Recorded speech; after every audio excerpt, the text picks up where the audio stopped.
Alright, we're going to try something a little crazy here. We're going to do a lightning round review of every concept here. I'm probably only going to spend a couple minutes on each, because no one wants to hear a full breakdown of all of these. So I'm going to try to emphasize a couple of my thoughts on each, point out one or two of the good things and bad things, and move on quickly. If I start seeing things that look like deal breakers, I will call them out and probably stop reviewing that concept. If one of these is yours and you have questions about my feedback, feel free to drop me a line. I'm happy to give deeper feedback where requested. So let's take a look. Starting in Pool 1. Ryozok,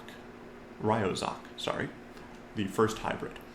Right off the bat, there's stuff here I don't like. I should clarify, I've looked at all these before, so I'll be skipping through pretty quickly. When we see a passive like this, we have basically a bunch of tiny minor bonuses to pick and choose from. This is just busy work. Some of them are better than others, some of them you only take at certain levels. But something like this, if you want this sort of improvement, make it a smaller number, make it matter. Other than that, this kit doesn't really do too much. You have a point-and-click Q, deals damage. Your passive your W is basically just a shield with movement speed. It also has this weird thing where you deal bonus damage to people near monsters that have been damaged, which makes it kind of unclear. Enemies with AoEs could actually accidentally make you better against them. And other than that, you just dash, and yeah, there's not a big gameplay loop here. And there's definitely a fiddly passive. So this one does not make my list. Winfried the Runaway Puppeteer. Winfried is kind of cool. That said, we do have some potential issues. Aside from numbers, which we won't really get into, we have a passive that encourages me to attack a lot, but every single ability or almost every single ability, has a meaningful cast time, which means I spend a lot of time not attacking, so I don't get the reduced cooldown as much as I would like. I also summon 2 golems, but it doesn't really talk about how they're controlled in many ways. For example, there's an ability here that says, Twister will then assist her in battle. I don't know what this means. You need to clarify what this actually does. We have a Q that critically strikes. This is very dangerous. The damage on this is actually, it's not super high, but it means that sometimes I just win a trade based on a fluke. So you don't want things that passively just critically strike. That's basically a 40% chance to deal twice as much damage. Not really predictable. Also, a cross with this area is almost a circle. It may as well be a circle, just pointing that out. Because the area is very small and very wide, so it's almost a circle. Other thing here is the design here, the design of Twister and Quick Feet, as well as Thunder and Staggering Performance, they work basically the same way. Each one summons something in an AoE and then dashes to it. Which really means that the entire gameplay loop here is summon one, it runs at someone, summon the other, it runs at someone, now you auto-attack. I think you could do more here. You could make these elementals matter a little bit more. You could make them not both just have the identical play pattern of press W, then press E in a straight line towards your target. There's stuff you can do here. Cool concept, execution is a little flat. Zashhyra, the Hunted Dryad.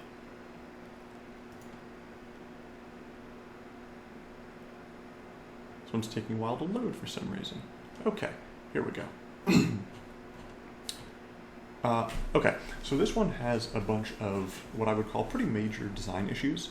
Right off the bat, we have 1, 2, 3, 4 passives, and 2 of them are actually negatives. You're a jungler, but you get immediately attacked by every jungle monster within 450 units, and they slow you. Meaning it's actually a pain to jungle. This character makes jungling less fun. You can't even move around the jungle without getting slowed. If you want to path down because there's a gank and you left a camp open, sucks to be you, you're getting slowed. Also, you're unable to damage crowd-controlled enemy champions. That sucks. because your allies could apply crowd control to someone, and now you can't do anything to them. So don't design characters that are bad in the roles you want them to play in. Don't design characters that have abilities that mean your allies get to basically screw you over entirely. Also, one other thing here, poisoned. This status is a custom status. It takes an entire 1, 2, 3, 4, 5, 6 bullet points to explain. And it does random things in the next 2 minutes, including applying a hard crowd control, which means you can't damage your target.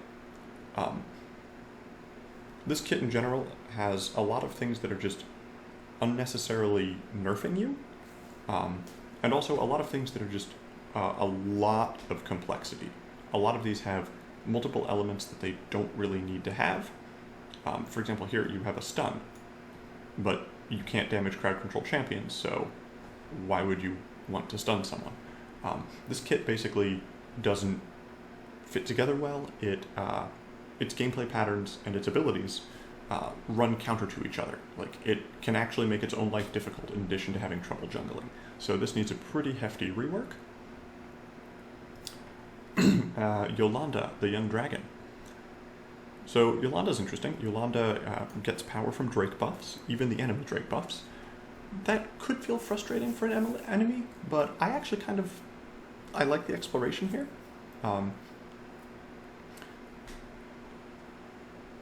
I'm not a big fan that every time you get Aspect of the Dragon, your Drake buffs permanently increase, because you already get 150% of your own team's Drake buffs, so maybe don't use that. Problem with Yolanda is Yolanda's core mechanic doesn't really work that well. So the core mechanic is the scales, that every time you take 300 damage, you drop a scale, and you can pick it up to heal for 300 health over 12 seconds. Picking up additional scales stacks the duration, but not the heal. So you would, if you pick up 3 scales, it lasts for 36 seconds. So right off the bat, it takes you a single auto attack. Enemies take between 2 and 4 attacks, so you're going to get almost all of these things. It also just means that you can't really damage this character. Your sustain is always for 100% of the damage that you take over time.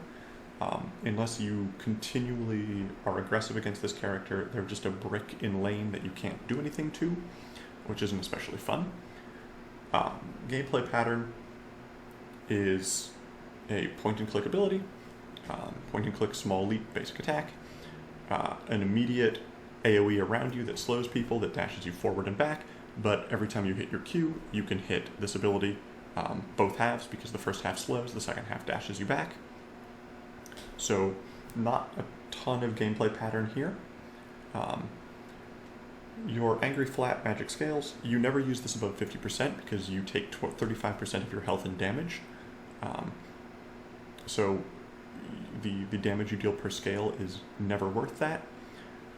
If you're below 50%, a scale spawns at each nearby ally and enemy champion's location, and you gain a shield. The first part of this doesn't really matter. Again, the scales only stack duration-wise. They don't stack power-wise. So in the middle of a fight, it's not going to last long enough for the number of scales you pick up to actually matter. Because even at max rank, you heal for over 4 seconds. So once you get 2 scales, which is 2 auto attacks you're not using on enemy champions, you're healing for the entire fight.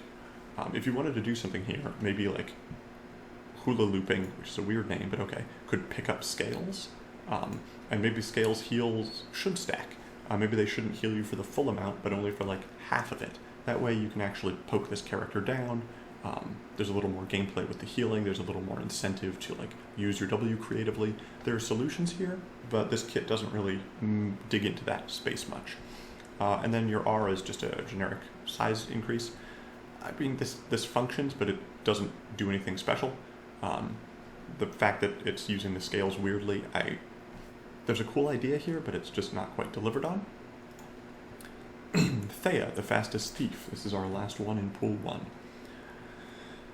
We have roller upgrades. I don't like this, because you don't have a passive until you have boots 2 and about 1,000 gold to spend on upgrading your boots. And even then, they only do rather small things. I would much rather see a passive that's just a cool thing I get to do all the time. And then maybe a single option to upgrade boots that is something the character wants no matter what build they do. Because right now, again, this is kind of mathy, and I have to spend 1,000 gold on it. Like, none of these are good enough that I wouldn't rather have an item, with the exception of possibly Rumbling Speed, which breaks with Shield Bash. I just get Shield Bash all the time with this, so that's a little bit of an issue. But everything else here I ignore for better items. I'd rather see like one carefully thought out buff. The kit is a little weird. It doesn't, again, there's a common trend here where we don't have particularly deep gameplay loops, because here we dash at someone, we flurry at them. We have this weird ability that makes me unstoppable and gives me damage reduction, but also makes me easier to hit. It's a very odd defensive. We have this Hextech Dart that I use once at range, but then I gap close using my Q, and I gain super bonus movement speed and unit collision, so it's easy for me to hit the remaining 3 Hextech speed catchers at point blank range. We have this incredibly dangerous trading ability, which is a 3-second cooldown dash that gains damage of 50% of my movement speed, which at level 1 is about 160 to 170 every 3 seconds. I just win level 1 trades, no one can do anything about it. The one thing I do really like from this is I like the R. I like the idea that you charge up and you just run in a straight line and you hit someone and everyone else is knocked away, and then you gain a shield. That's a cool engage. I just wish the rest of the kit had more skill expression. From Pool 1,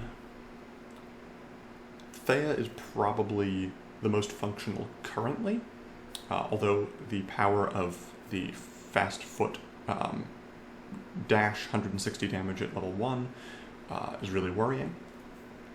I think Winfried and Yolanda could be more interesting than Thea with a little bit of tweaking, but currently Thea is probably the most overall functional. Though, again, I think with a little bit of tweaking, digging into Yolanda's scale mechanics more, or better defining Winfried's golems, they would win out. So let's move on to Pool 2. Shikari the Mutilated Hunter. I like this arm thing. You gain more arms as you attack. That's cool. Street Shaker is fun. You charge up, you slam into an area, and you deal damage. The thing I don't like is that it deals more damage to silenced enemy champions, which doesn't make a lot of thematic sense. Yes, the kit has a silence, but it's weird that like if Soraka silences someone, I punch them harder. I would rather see this change to a mark of some kind. W, you extend an arm quickly and strike a champion, silencing them and doing damage. This is cool, it's fun. I like the idea that you just like long range arm punch someone and you hit them so hard they can't talk. Neat. I like that it sets up the Q, but I would probably just have you mark someone. Like, I would have you apply a special mark. The champion is marked, the champion is dazed. Now your Q deals more damage. And here's where you lose me. Everything before this, pretty cool. E, don't run from me. You extend your arms and grab a silenced enemy champion from long range, gap closing towards them and knocking them up on impact, punching them if the target is silenced, which they have to be, because again, it only grabs a silenced champion. The knockup is 2 seconds long, and you hit them more. So now I don't really get to use my other abilities. Every time I hit W, I follow it up with E. As long as I can go in, and I want to, I'm a melee character, I go in. It also has, it's an anti-pattern. This makes me just punch them for 2 seconds. I'm not auto-attacking them while I'm punching them. And my passive says I want to attack them. So your ability actually detracts from what you want to do. The same is true of your R. Your R grants you AD and attack speed, and causes your attacks to deal additional damage when they burn. But your E makes you to spend time not attacking them. So your E should probably be cut or heavily edited. The R can probably also be cut or edited. It doesn't really add much to your gameplay pattern. It's just a generic buff.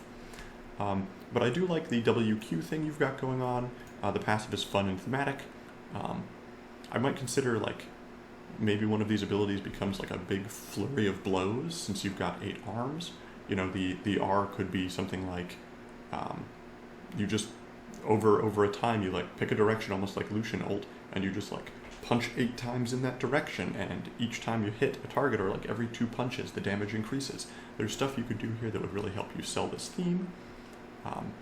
Right now you've got some cool stuff, WQ especially, but the rest of it just isn't quite where I want it to be. Shaw, the Hydra's soul. So, okay, we just move really fast whenever we take damage from an enemy champion, which is a little odd. It punishes the enemy for playing into me. But the real problem with this kit is that it doesn't know what it wants to do. So this Q is a low cooldown ability, which suggests be in the enemy's face and use it a lot. But it also deals, with the recast, deals damage based on how far away I am from the target, which suggests that I want to run away from them after I hit them with Q. But I'm a Fury-based champion, so I want to auto-attack them, which means I want to be near them. I've got a shield that explodes to nearby enemies, so I want to be near them. But then my E reduces the effectiveness of crowd control. Cool. That means that if I'm in their face and they try to stun me, I won't get stunned, which has problems for other reasons. You don't want to change the output of an opponent's ability. Like, this can completely negate crowd control. That's a problem, but not one I'm going to dig into here. But then I dash backwards. So, like, does this kit want to be in someone's face? Does it want to be out of someone's face? This is, again, an anti-pattern. The abilities are making it difficult for the kit to do what it wants to do and not making it clear what the kit wants to do. Pick one of these, double down on it. Am I a hit-and-run character? If so, this cooldown can probably be longer. Am I an in-your-face character? Cool. I probably shouldn't have a dash away from them and an incentive to leave. Lina the Relic Hunter. Alright, Light's Reach. When casting a spell, you gain bonus damage and bonus range on your next attack. That's fine. Shattering Darkness fires 3 bolts of light in target direction over a second. So it's basically like a Lucian Q, but also a Talia Q that applies on hit effects. This is really neat. I like it. It should clarify whether or not I can move during this. I think you should probably be able to. And maybe whether or not I can attack during it, because the cast time is not the full duration. So, but this is neat. Radiant Strike stabs a beam of light in a target direction. I assume this hits everything. Dealing damage, enemy champions hit have their movement and attack speed slowed. Neat. Combos with my Q. I now hit the W. I get positioning advantage for those 2 seconds with the slow. So I'm more likely to hit my Q. I like this. Hunter's Vigor. Heal for a pretty large amount when damaging enemy champions or epic monsters. This I don't like. This is a ton of healing because every time I hit Q, I heal for, if I hit all of Q, I heal for 75% of my bonus attack damage. I don't like the amount of passive power in this.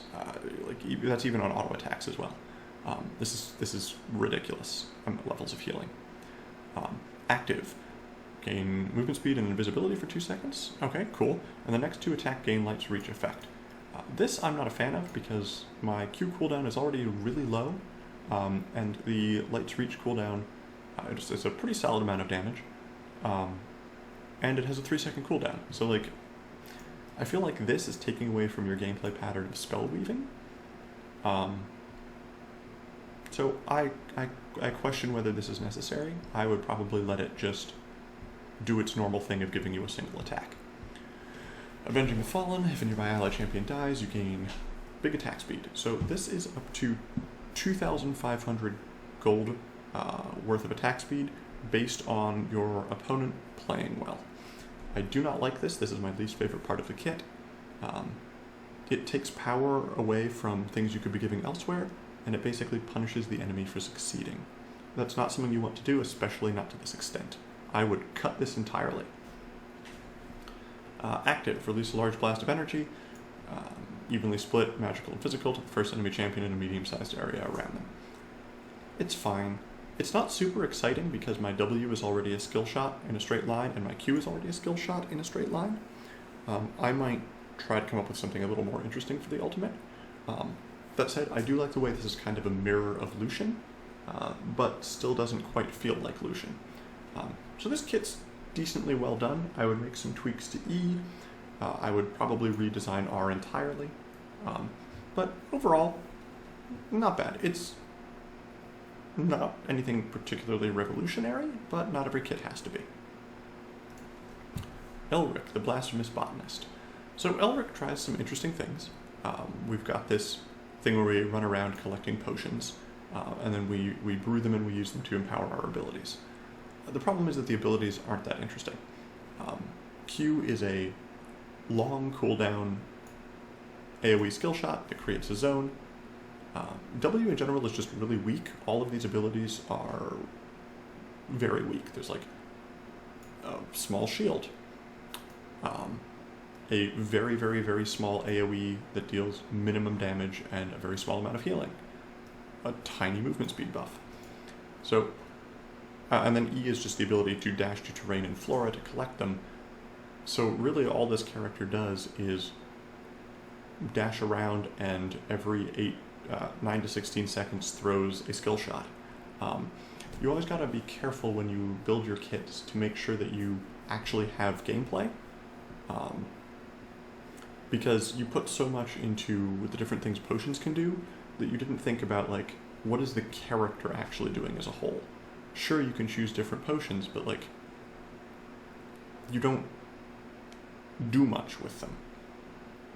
Because you cast so few spells, because you put so much of your power into all these different options, many of which are just weak. Like, I'm never picking Venom Brew for a weak Grievous Wounds and 10% damage reduction when I could pick much larger nuking or a root.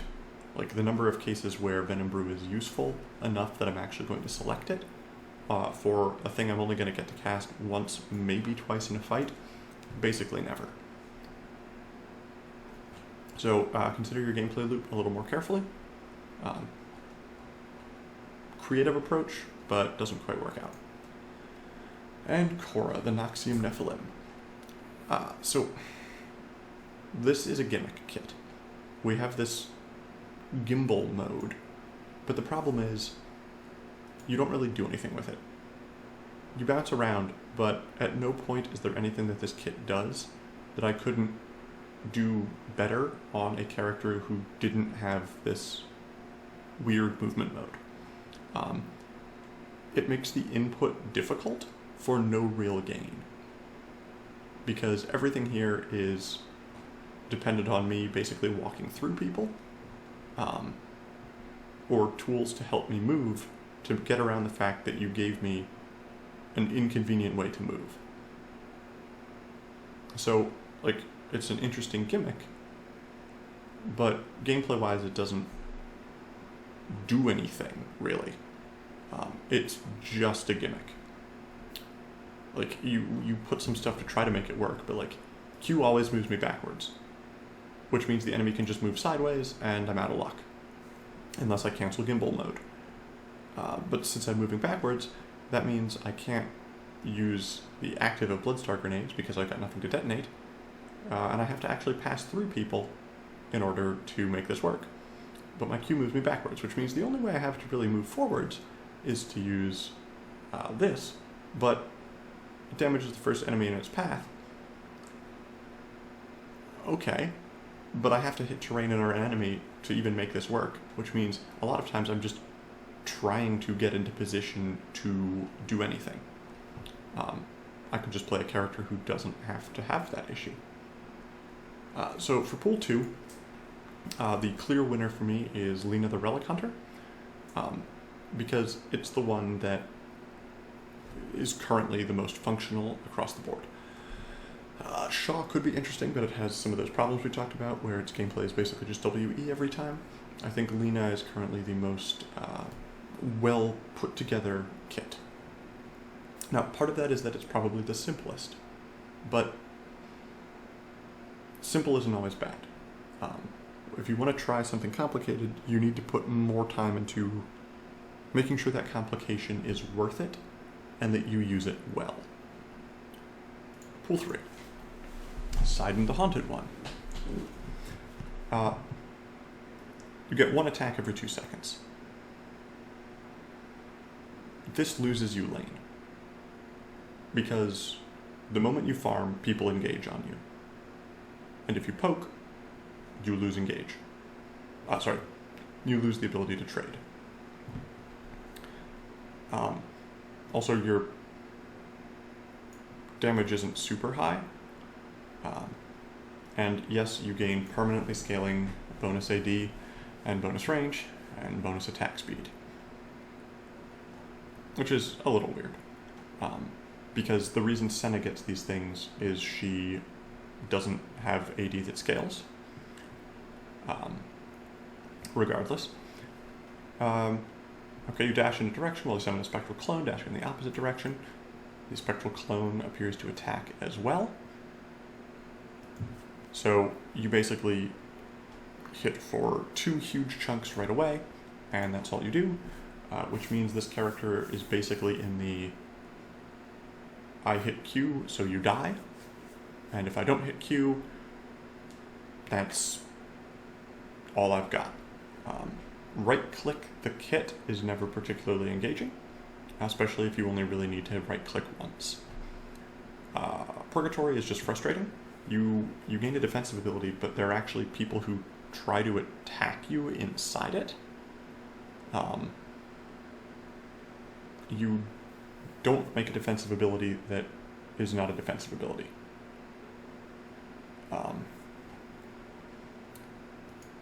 You don't need to have someone attack you in it. Spells are allowed to be powerful, so you don't need to make you have to worry about things lurking in it. Expose the soul. Enemy dies in the vicinity. 25% to summon vengeful souls that attack you. Again, you don't need to punish the player for playing a character.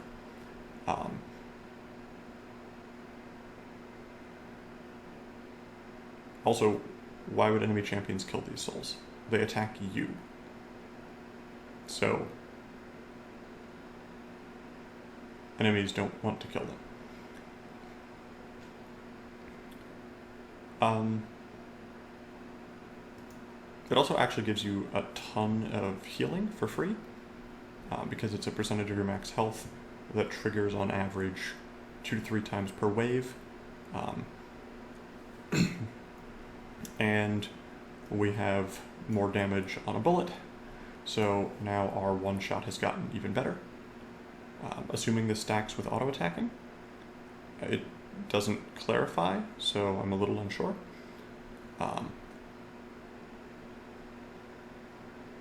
I guess nearby Vengeful Souls are taunted to them, but you can't get Vengeful Souls reliably enough, and they all move towards you, and you're a ranged character, so they probably won't get to the enemy on time.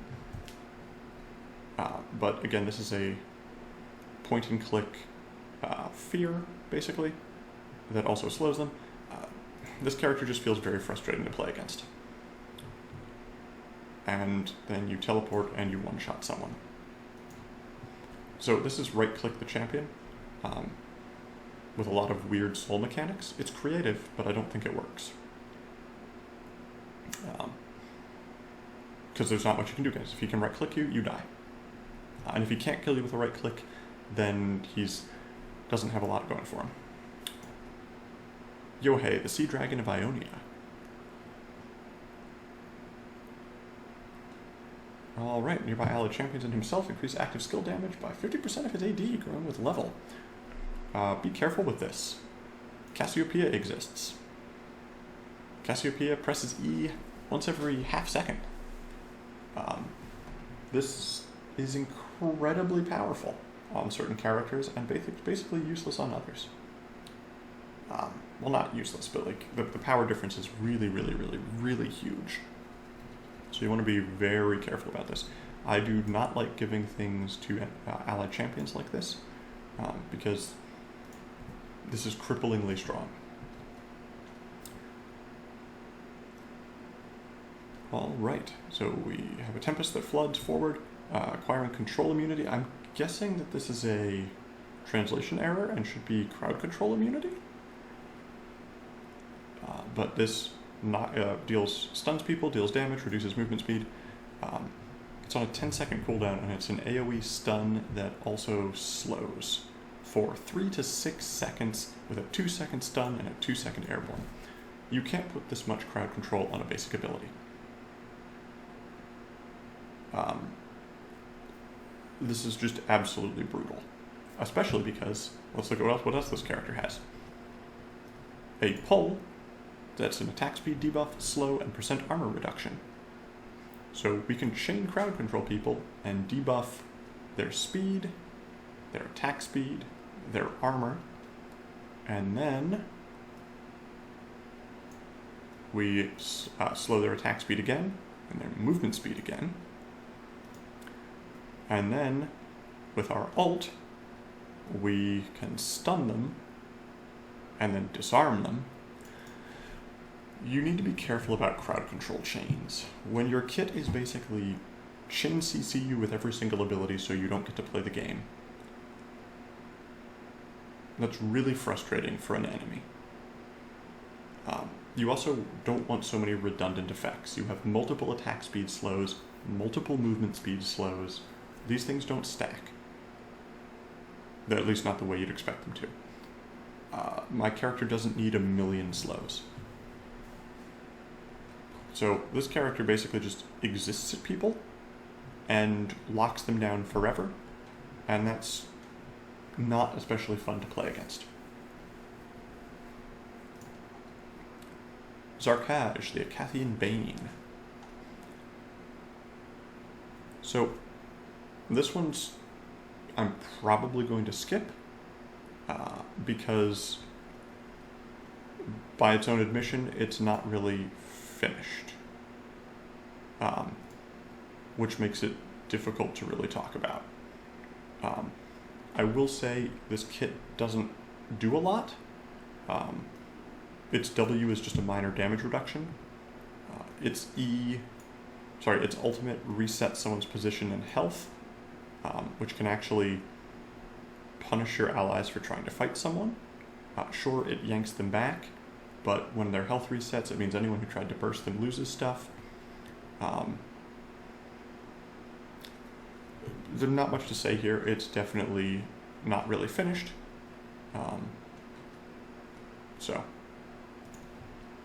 Vulcan. Vulcan is an interesting experiment I've seen a bunch of. It's you're not really the champion, you're playing like summoned units. I think the problem that Vulcan has is, while it's got neat concept art, which I will show you guys because it's cool. This is just fun. It replaces the Nexus. That's neat. Hearthstone, very Hearthstone-esque. Sorry, not Hearthstone. HOTS, Heroes of the Storm. Ragnaros in Heroes of the Storm does this. Only he takes over individual buildings. I don't think this is a particularly good implementation of it, though, because most of the time you basically just play a unit that right-clicks, and you spawn units that attack, and then when they're near things, they explode. So you send a bunch of minions to something, when they're near them, you explode them. That's largely your kit. It's not super interactive. It's a fun concept, but it just doesn't have a lot of gameplay behind it. It's micromanaging minions that are pretty easy to micromanage because you just point them at a location or enemy and you click. Damaging abilities infect people, sure, but you've only got one. It spawns a worker. It takes 2 seconds to land, possibly. So, like, if it takes 2 seconds to hit the enemy nexus, in lane it'll take an average of a full second to hit. And that's assuming that it might take longer. That's assuming that the full 2 seconds is nexus to nexus. You just don't do a lot with this kit. You fire occasional Qs, and then you right-click. You could have done more with this. Concept art's great. Kit isn't quite there. And Aina the Twisted Mirage. Also, Gin and Tonic. Please see this. I have Aximix Folly. I have. Let's take a look at this. So this I like, and I'll tell you why I like it. I'm not a fan of the slideshow, but the reason I like this because it has design goals. Design goals and design notes are amazing. They let me see what you were thinking, and that's awesome. Create an offensive damage-based support that wins through aggression and is designed solely for the support role. Create a form-changing champion that truly feels like each form is fighting for control. Cool. Alright, you have split personalities, fighting for control. When you deal damage or cast abilities on allies, you gain sadism, and then your dominant personality takes over. This is neat. The depletion rates are so close that they're basically identical. I would probably change this. I don't think you need to have two different rates that are so similar. Other than that, when you're dominant, you're more about attacking, and when you're submissive, you're melee and you're more about moving towards allies. Cool. Okay, you shine light off your sword, dealing magic damage and slowing enemies in a line. If you hit at least one enemy champion, your basic ability cooldowns are reduced by 1.5 seconds. Functional. You flourish your whip, dealing magic damage. Enemies hit within the outer edge receive increased damage based off their missing health and are stunned for 1 second. Cool. A little weird though, because when you transform into your form, you gain range and movement speed towards people. So you're actually not the best at backing away because you're already probably in melee range or close to it. Not a deal breaker, just something worth noting. Twisted Reflection. This is the same in both, which means you should probably just have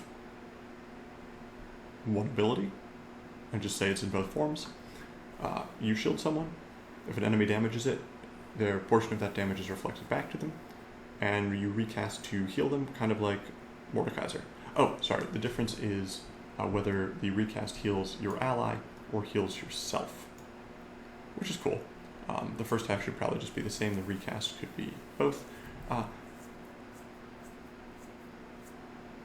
This is generally fine. I think it's a little unfortunate that you can't heal your ally in dominant form.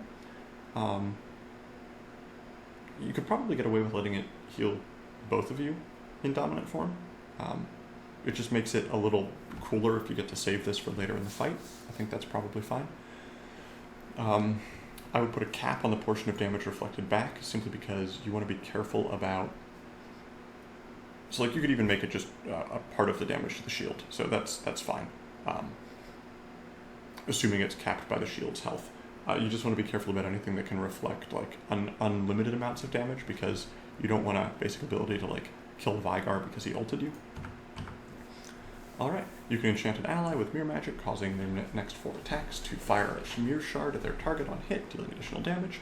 Or you dash to an ally champion and enchant them and yourself, giving both of you bonus attack speed. This kit's kind of cool so far. Definitely fairly aggressive support, because it doesn't have a lot of the normal supporting style abilities. I just hope it gains sadism pretty quickly, because you want to get into that second form. Also, you should note whether or not it refreshes your cooldowns. I think you could almost let it, because then you get a reward for getting that as quickly as possible, which is kind of cool. So I might let these have different form-based cooldowns. Doppel Desire. You lock yourself into your current form, and you basically create a clone that will cast abilities and attack automatically.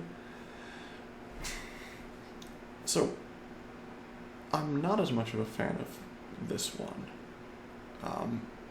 You never use this in submissive form, because then you don't get your second form, which has the most power. So you basically only use this when you are in dominant form. And in dominant form, it's not bad. Also, it should gain the benefits of your mythic, almost certainly. There's no reason it shouldn't, really. Everything is reduced in effectiveness, just, it can't use item actives. So, it's interesting.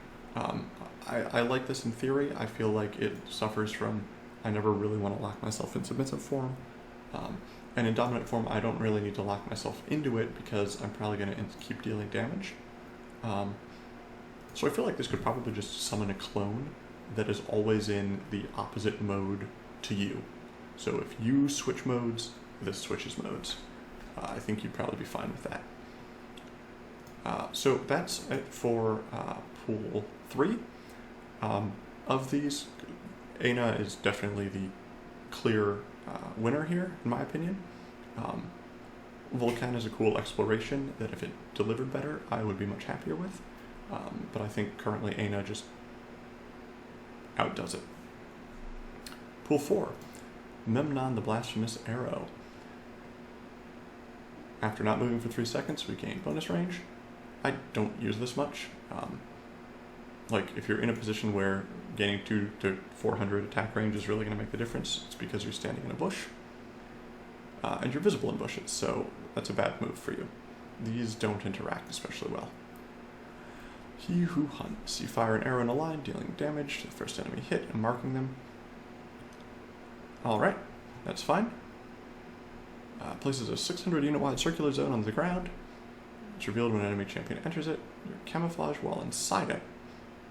And it lasts until you leave it. Attacking from stealth deals bonus physical damage. So this is basically one attack deals bonus damage.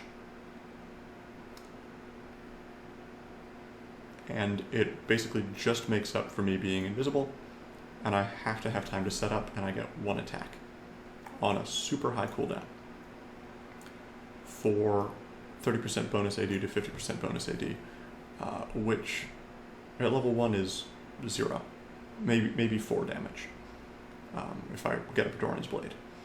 So this could just probably be part of bracing aim, and you could remove that you're visible from bushes. And it could just be, hey, did you give me time to stand in a bush for 3 seconds? Cool, when you come near, you're going to take bonus damage. That'll be fine. You don't need to use 2 abilities on this. Like, I get that you can use this out of lane, but again, I only get 1 attack from it. It's not as big as it seems. And then my E is just, I take reduced pre-mitigation damage. This basically makes me immune to damage over time effects. And it's an ability this character doesn't need. This character needs more engaging abilities because everything else is, I right-clicked you once from stealth, and I fired an arrow at you. And my R is basically more of the same. So this is another case of right-click the champion. Not much to say here. There's not much of a gameplay pattern. I hide in one place, I right-click, I hit 1 shot, I right-click again, I hope you die.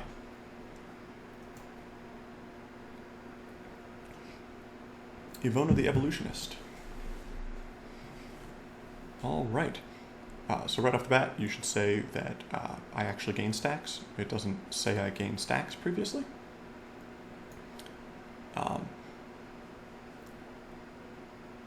But, okay, I gain stacks. You want to avoid things like pack mentality. This was removed from characters like Tarek in the past because it adds a lot of invisible power to the game. Alright. And other than that, this character also suffers from being kind of right-click the character. So my Q is a point-and-click, shoots a bolt to an enemy. My W is upgraded basic attacks that just slightly slows people. My E is upgraded basic attacks, which is right-clicking people. And my R is I give all my abilities to an ally. So my entire kit, and I lose all the upgrades except for the passive upgrade. So basically my kit is right-click and then give my ability to right-click well to someone else. There is no real gameplay pattern here. There is no real skill expression. I basically just exist to auto-attack and give those powerful auto-attacks to someone else who can already auto-attack. So I just want to make a comment here on a note here. instead of bringing something League already has and other boring stuff like damage, stun, etc. One of the reasons that League uses the same elements over and over again is that they have been proven to work, and what they do with them is they try to create new gameplay and skill expression and like interesting interactivity around a combination of those elements. You do bring something new here, which is the ability to pass, like the ability to just consistently and constantly upgrade an ally's auto attacks, which is neat. But you made that the entire kit, and you broke some things, like giving everyone bonus range. Giving a Master Yi 500 range, or an Olaf 500 range, is really worrying, because those characters are designed around not having access to that. When you give it to them constantly, you really threaten to unbalance a lot of what makes those characters balanced. Ranged Tryndamere is something that no one wants to play against because he has invulnerability and healing and mobility and free steroids that are basically there to account for the fact that he is a fragile melee character. And if he is suddenly a 500 range character, there's a problem, especially because all Ivona does is kind of exist next to him and doesn't really have anything to do herself. So when you are like, hey, I'm going to bring something new, you have to really think about, like, what is that new thing going to do to the game state? Because not everything that is new is worth putting in the game. And that's a tough... It requires skill and practice to be able to see, like, what will the ramifications of what this adds be for the player and for those around them. And here, it means the player is largely bored, and you potentially break things, and one character just gets hugely strong.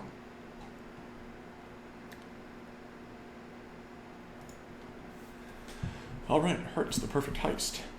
Alright, when you kill an enemy or epic monster, you gain movement speed and tenacity that decreases. Okay, cool. So you can get away or chase people. Neat. This is just a weird ability. It's like Nasus, but awkward. You get things passively. You have a cooldown that can't be reduced by attack damage. I'd love to know why you designed this the way it did. Other than that, this is kind of a skirmisher. You mug people a lot. You dash around and smack people with a really hefty 120% ability power scaling because you hit them twice. Seems a little out of place. Because this is 100% AD with no AP scaling. Here we're striking people with crowbars again for AP scaling, but physical damage. I don't like this. If you block physical damage, you disarm them. If you block magic damage, you silence them in an AoE. I would rather this had a more predictable outcome, I guess.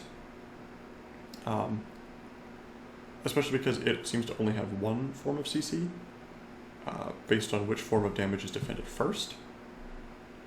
So, but it's functional. Payday I quite dislike. It's a zone that you channel, so you can't attack during this time. You just have to channel this zone. And then all you do is you get bonus attack damage based on the average of all enemy champions within the zone. So if you actually catch people like the support or a mage, you're weakened. And you channel, which you really don't want to do because I guess you're an auto attack character because you gain bonus attack damage, but you're not really an auto attack character because your W and your E scale in AP. This is a channel, and this is time that you're not attacking. So like, there's no reason for you to really play this in a way that you'd actually have attack damage. So I don't know what the point of this ability is. Again, where you have anti-pattern stuff here. Like, I spend time not attacking so that I can attack later. Like, if this were just an AD buff, I would rather have it. And an AD buff wouldn't be particularly interesting here. This also doesn't really feel like a skirmisher. I know you said it's a skirmisher, but it's really not. It's because, again, like, I'm not channeling this. I might tap it if I'm next to someone to get half their AD, but that's it. I have poor mobility. Skirmishers typically have great mobility. My only mobility moves me back and then forward. I have a powerful defensive, cool. But, like, I don't really have sustained damage. This cooldown is high enough, I probably get it twice. This is just an odd... It has some interesting elements, but it's like, it doesn't come together super well. Diggory the Informant. This is near and dear to my heart because it uses my personal template, which is designed to be easily read. It also has design notes, which I love, so kudos to this. This template is available, by the way, if anyone wants it. There will be a link in the comments below this video. I recommend it because it is designed specifically to be super user-friendly to read. You always want to make sure that people who want to review your concepts have an easy time doing so. So, your ticket's replaced with a recording device, which can store charges and generates a charge, blah, blah, blah, blah, blah. Whenever a champion uses an ability, makes 2 basic attacks. The device follows them until destroyed, revealing them, and they can attack it. Cool, so you basically place the thing, and if someone comes near it, it'll follow them around, which is fun. Design notes, I want you to feel like a spy. Awesome. You go place one of these around the enemy jungle, for example. And this is neat. Fire hex pistol twice in a line towards the target point. Cool. Again, say whether or not I can move between this. I'm guessing with a relatively short delay, I can't. But cool. So if I hit both people, they're marked, and then I deal additional damage. And enemies from intel take additional damage from each shot, and they are marked twice. So I do worry a little bit about how much damage you're backloading into this, because there's already damage loaded for hitting twice. Depending on how difficult that is, this may be tricky, but cool. Some skill expression here, because I have to hit them twice. Chronic pot shot, specialized bullet in a line towards the target point. If it hits an enemy champion before reaching the point, they take damage and are heavily slowed, crippled, and knocked down. Otherwise, it creates an area that slows and grounds enemies. Okay. That is 2 skill shots. Admittedly, this one hits the first enemy, but that's fine. I don't know if I like knockdown here, because there's a delay, and knockdown knocks people out of dashes. So in order to use this, I would have had to have really predicted it. I'd almost rather the area also knock down people in addition to grounding them. I think that would be more interesting, because it would mean that the enemy could block it to try to counterplay if I wanted to ground them, and I could create an area that says, hey, you can't escape past this. I think that might be the cooler implementation. Versatile Arsenal. Close, slash a sword around you, applying a DOT. Far, use a hex pistol to swing forward unstoppably, stopping on the first enemy or monster hit and rooting them. This is neat. I worry a little bit that once you've gap closed to them, you basically just hit W and Q automatically. I always worry about good gap closers on characters with this kind of design, especially because this goes through minions and hits someone. You also need to be a little careful here, because this feels like it should have a low cooldown, and this feels like it shouldn't. So think about how you want to do that. Do these have different cooldowns? Does it cool down faster in certain ranges of enemy champions? Do you gain... Like, you might want to incentivize the close cast a little more, because right now it looks like I really just use the far cast, and then I hit W and Q, unless the damage on this is very high, in which case I use W, then walk forward, and QE.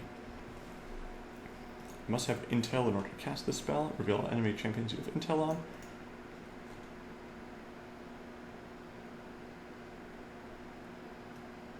Okay, intel lasts until you die. Got it. Sorry, I wanted to reveal. And yourself and all allied champions deal additional true damage the first time you damage an enemy champion revealed this way. I feel like this could just be part of intel on a cooldown, maybe. I guess no, because intel lasts until you die. So this is fine. It's not the most interesting. It's basically just, hey, I found you. I haven't died. Also, if you do die, you don't have an ultimate. So I worry that this is either really strong or basically useless. That said, from Pool 4, Diggory the Informant is definitely the best designed one. You've got some really interesting and functional gameplay with your trinket. Your abilities interact in fun ways. They've got cool things they can do. There's more ways to use them than a single always combo, although I do worry that you kind of have a little bit of an always combo with EWQ, but this is definitely the best in Pool 4. And on to the last one. Katya the Noxian Dancer. So Katya has some cool stuff. We've got this bouncing shield that refreshes the slow but doesn't have additional bounce damage. That's neat. It means that you don't have that fiddlesticks problem where the crow bounces back and forth. I don't like this. If you block an enemy projectile, you redirect it at the nearest enemy and drop your shield. Also, it arbitrarily breaks some rules, like you redirect tower shots, but only at a certain rank. Enemies can't see your spell ranks. And it doesn't block certain projectiles, like Blitzcrank Hook, which is a projectile, but this doesn't stop it. Why? Don't reflect full enemy projectiles. The ability to fully negate an enemy's projectile is already very strong. Turning it against them is unnecessarily strong, especially because some projectiles will basically one-shot the character using them. Vygar losing his ult feels bad enough. You don't need Vygar to kill himself with his ultimate. Just a little odd, like, they don't really feel like a dancer. They're throwing a shield, using a shield, being extra durable, and charging into someone. None of this really feels like a dance, which is always worth considering. If you want like a shield dancer, try to work in a few more dancing moves.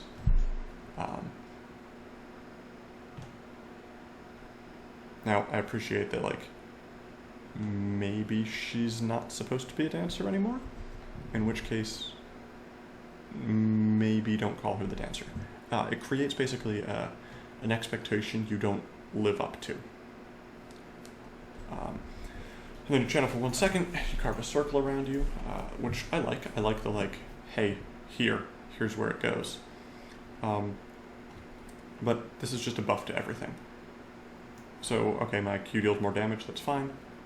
My projectile reflection becomes a toggle, which means I can just press this ability and just become invincible, and enemies will kill themselves when they attack me. Which isn't fun. This has all the problem with the previous one magnified. So I think you took a cool idea, which is the, hey, we're going to fight here, and I think it loses something because it just becomes everything else is stronger, but you don't even really get better cooldowns, so I probably only can use each ability once, maybe twice. I have to channel first, and it feels bad when I use this.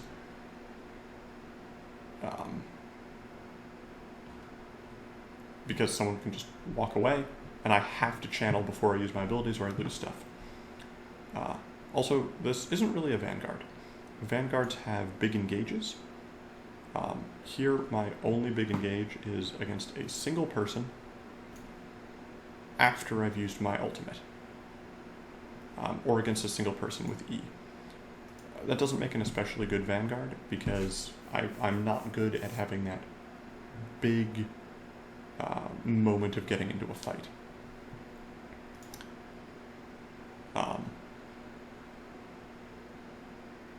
Like, okay, yeah, if I can hit the first champion. The only way I can get into a fight is the empowered E-Lancer, which requires a second, 1.5 seconds of charge, and then I have to use E-Lancer. So it's hugely telegraphed. And chances are I've moved actually outside of my own circle to do that. Because my range is almost half that. The circle is also so huge that like it may as well not even be a circle. Like this may as well just be a buff to me. So you got some interesting stuff here, but again, it kind of issues coming together. Ace, Piltover's Mischief. When using a skill, your next auto attack will deal 90% bonus AD plus 80 true damage. This is a ton of true damage, super frequently. You don't want this. It's very, very, very, very, very, very, very strong. I think this is definitely overtuned, but okay, that's a balancing thing. You swing your sword, you apply on hit effects, you stun all enemy champions in the line on a 6-second cooldown. That's a little worrying, but alright. You become stronger inside a perimeter, you gain bonus range and movement speed and unit collision. It's weird that I gain so much range inside an area where I move faster. I would expect to just probably move faster. And since I cannot auto attack enemies outside it, that's weird because like my range isn't actually bonus range. I think this one's actually going to get a little confusing. This one can only be cast when inside the spherical perimeter. So I'm going to call this out as a design issue because this is on a 30 to 22 second cooldown, which means that if W isn't up, I don't have an E, and all I've got is a Q and auto attacks. So that's my kit when I don't have W up. Q and auto attacks. And that's a problem right off the bat.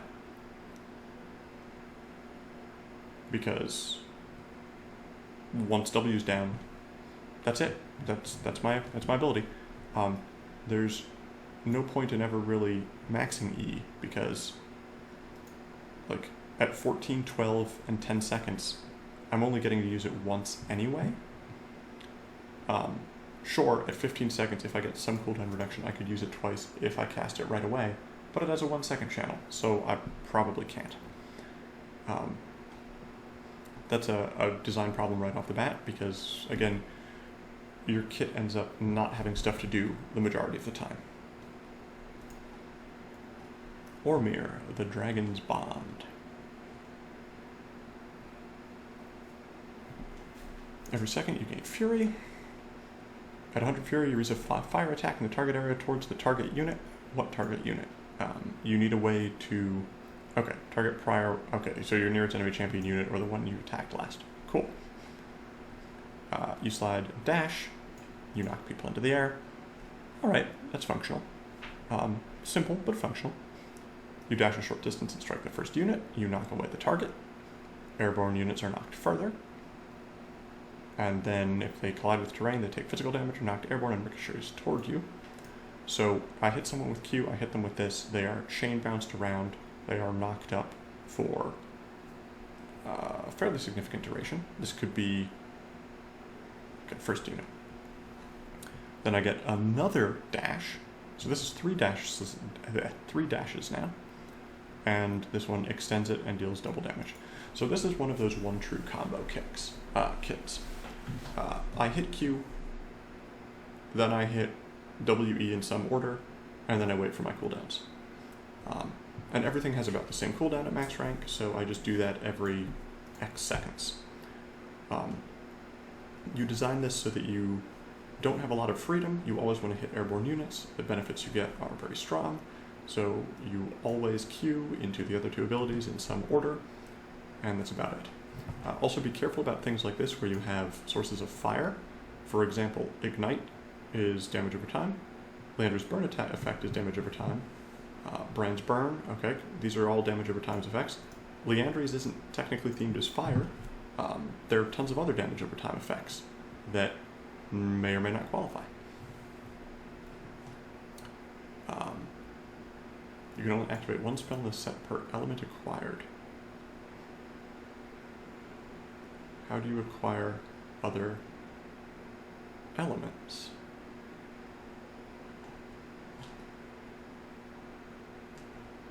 You don't say how you acquire other elements, I don't believe.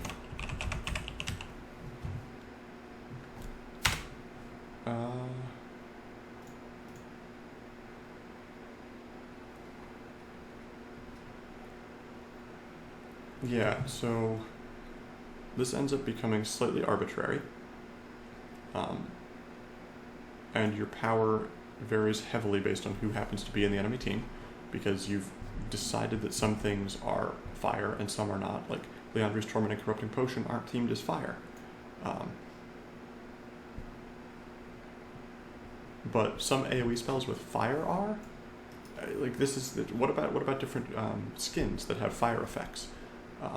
If there's something that works with fire, I'd expect it to work with Infernal Galio, but not normal Galio. So you want to be really careful with design like this. It creates bad expectations from players who don't understand what qualifies as fire and not, and it messes with skin design. And then we have Disarray, the Demon of Desire, which is difficult to read. So you want to clarify your reading, your design, so that it's really easy to read. Like, 1 in a million Desiree loves unique desires. Every unique roll gains her a part of her highest stats. Presentation matters. I'm going to go back to, again, I want us to look at this, and I'm going to go back to Diggory the Informant. Look how much easier it is to process what's going on in this kit. That kind of stuff really matters. Again, make it easy for people to read your stuff. So this one has a lot of numbers in it, because you've got these 3 different wills that all have minor bonus effects. But in general, we have a beam that deals damage and applies on hits effects despite being a beam. And it has both kind of resists. This is a kit that's kind of trying to be everything. So I do like this. I do like this mechanic. If you cast on a bush, it will affect the area of the bush instead. That is neat. I have used that myself on kits that like throw torches and gain vision. But this kit itself is actually just too bog simple. It spends too much of its time dealing with this choose your specific types of fighter, but that doesn't get around the fact that like the kit is a beam, an AoE, bonus damage per auto attack,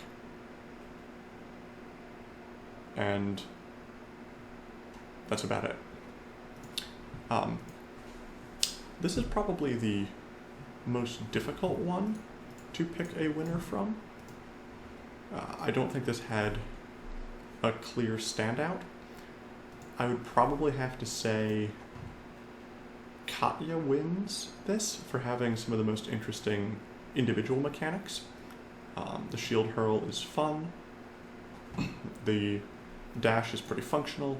Noxian Waltz could be cool if it, like, the visual is neat. The mechanics I'm not sold on. So I'm going to have to say Katya is probably the winner here. So I guess that means my personal preference would be Thea. Again, currently, Yolanda and Winfred could pull through. So Thea, Lina, although again, Shaw has some cool stuff, Aina, Diggory, and Katya. Hopefully that was interesting, gave some of my thoughts on why. Again, if you have any questions, feel free to ask me. And yeah, happy contest.